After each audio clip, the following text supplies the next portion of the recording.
ಮೊದಲು ನಾವು 30 ನಿಮಿಷಗಳ ಕಾಲ ನೀರು ಹಾಕಿ ನಂತರ 10 ನಿಮಿಷಗಳ ಕಾಲ ಹನಿ ನೀರಾವರಿಯಲ್ಲಿ ಆರ್ಬಿಕ್ಸ್ ಅನ್ನು ಬೆರೆಸಿದೆವು.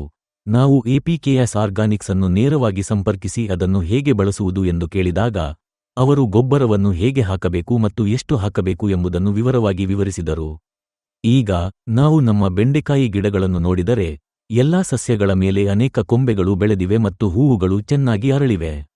ಈಗ 35 ದಿನಗಳಾಗಿವೆ ಮತ್ತು ನಾವು 1 ವಾರದಲ್ಲಿ ಕಾಯಿಗಳನ್ನು ಕೊಯ್ಲು ಮಾಡಬಹುದು. ನಮಸ್ಕಾರ, ನನ್ನ ಹೆಸರು ಕಥಿರೇಸನ್. ನಾನು ದಿಂಡಿಗಲ್ ಜಿಲ್ಲೆಯವನಾಗಿದ್ದೇನೆ. ನನ್ನ ಕುಟುಂಬವು ಕೃಷಿಯಲ್ಲಿ ತೊಡಗಿಸಿಕೊಂಡಿದೆ. ನಾನು ನನ್ನ ಅಧ್ಯಯನವನ್ನು ಸಹ ಪೂರ್ಣಗೊಳಿಸಿದ್ದೇನೆ ಮತ್ತು ಕೃಷಿಯಲ್ಲಿ ತೊಡಗಿಸಿಕೊಂಡಿದ್ದೇನೆ. ನಾನು ಕಳೆದ 3 ವರ್ಷಗಳಿಂದ ಕೃಷಿಯಲ್ಲಿ ತೊಡಗಿಸಿಕೊಂಡಿದ್ದೇನೆ. ನಮ್ಮ ತೋಟದಲ್ಲಿ ಬೆಂಡೆಕಾಯಿ ಗಿಡಗಳನ್ನು ನೆಟ್ಟು 35 ದಿನಗಳಾಗಿವೆ. 2 ಎಕರೆ ಭೂಮಿಯಲ್ಲಿ ನಾಟಿ ಮಾಡಿದ್ದೇವೆ. ನಿರಂತರ ಮಳೆಯಿಂದಾಗಿ ಬೆಂಡೆಕಾಯಿ ಗಿಡಗಳ ಬೆಳವಣಿಗೆ ಕಡಿಮೆಯಾಗಿತ್ತು.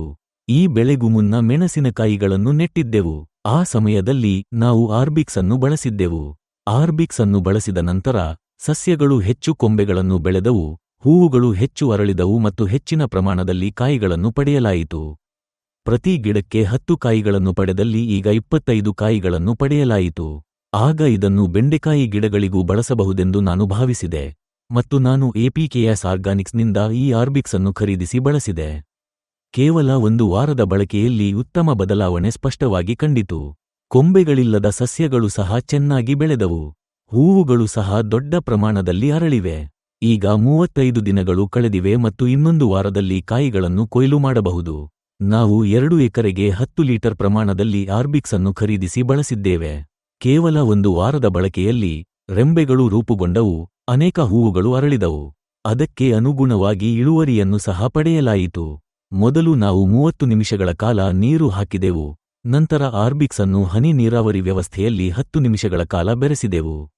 ನೀವು ಎಪಿಕೆಎಸ್ ಆರ್ಗಾನಿಕ್ಸ್ಗೆ ನೇರವಾಗಿ ಕರೆ ಮಾಡಿ ಅದನ್ನು ಹೇಗೆ ಬಳಸಬೇಕೆಂದು ಕೇಳಿದೆವು. ಅವರು ಗೊಬ್ಬರವನ್ನು ಹೇಗೆ ಹಾಕಬೇಕು ಮತ್ತು ಎಷ್ಟು ಹಾಕಬೇಕು ಎಂಬುದನ್ನು ವಿವರವಾಗಿ ವಿವರಿಸುತ್ತಾರೆ. ಈಗ ನೀವು ನನ್ನ ಬೆಂಡೆಕಾಯಿ ಸಸ್ಯಗಳನ್ನು ನೋಡಿದರೆ ಎಲ್ಲಾ ಸಸ್ಯಗಳಲ್ಲಿ ಅನೇಕ ಕೊಂಬೆಗಳನ್ನು ನೋಡಬಹುದು ಮತ್ತು ಹೂವುಗಳು ಚೆನ್ನಾಗಿ ಅರಳಿವೆ. ನಾನು ಈ ಹನಿ ನೀರಾವರಿ ವಿಧಾನದಲ್ಲಿ ಬಳಸಿದ್ದೇನೆ.